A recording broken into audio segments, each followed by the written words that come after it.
तर आदित्य डेरे आणि त्याचा भाऊ महेश डेरे आज आम्ही करणार आहे पुण्यातल्या सगळ्या गणपतींचे दर्शन। आपला भाऊ पण सकाळी 7 वाजताच पुण्यात येऊन पोहोचला होता आणि पुण्यामध्ये तुम्हाला माहिती सध्या पाऊस किती जास्त चालू आहे, त्याच्यामुळे आम्ही पण ठरवलं आपण सगळा प्रवास आहे ना पुणे मेट्रोने करू। आणि ज्यांना पण वाटत असेल ना का ह्या 9-10 दिवसात पुण्यात दर्शन घेणं लय सोपं असेल तर लय अवघड आहे बरं का, कारण की आम्हाला पण वाटलं होतं आम्ही पण एकदम निवांत जाऊ आणि निवांत दर्शन होती, पण असं काही झालंच नाही। इथं पूर्ण पुणे जाम झालेलं आहे आणि इथं कोणाला पाय टाकवायला सुद्धा जागा भेटत नाहीये। खरं सांगू तर आमची इच्छा लय होती का बाप्पांच्या ना पायाला हात लावून दर्शन घ्यावा, पण प्रमाणाच्या जास्त गर्दी असल्यामुळे ना आमचे कुठंच दर्शन झालेलं नाही। मग मी पण ठरवलं नाही आपल्याला दर्शन तर बाप्पांचे घ्यायचेच आहे। पण नंतर मनात माझे का असं पण विचार आला का आपल्याला एवढ्या गर्दीच्याच ठिकाणी दर्शन नेमकं का घ्यायचे, आणि हा एवढ्या गर्दीच्या ठिकाणी गेलो होतो आणि वरून मास्क बी नव्हतं, त्याच्यामुळे आपले भरपूर सगळे फॅन्स भेटत होते। अरे मग त्याच्यानंतर असा विचार आला का जे आपले चाहते ज्यांनी आपल्याला एवढा सपोर्ट केला आपण त्यांच्या घरी जाऊन बाप्पांचं दर्शन करू शकतोय। हे बघा तुम्ही किती मोठ्या मूर्तीचं दर्शन करता हे बिलकुल महत्वाचं नाहीये, ती तर फक्त एक मूर्त आहे रे, खरी श्रद्धा तुमच्या मनात असली पाहिजे।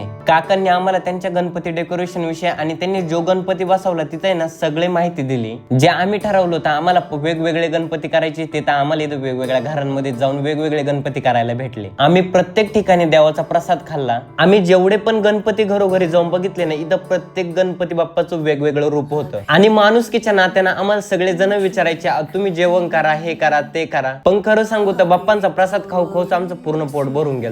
आम्हाला शक्य होईल तेवढ्या ठिकाणी आम्ही जायचा प्रयत्न केला। तर ह्या वेळेचे आमचे दर्शन तुम्हाला कसे वाटले नक्की कमेंट मध्ये सांगा, आणि भावांनो तुम्हाला पण वाटत असेल आम्ही तुमच्या घरी येऊन बाप्पांचे दर्शन करावा तर आपल्याला नक्की कमेंट करून सांगा। लवकरात लवकर आपल्याला लाईक आणि फॉलो पण करून घ्या। बाकी तर गणपती बाप्पा मोरया।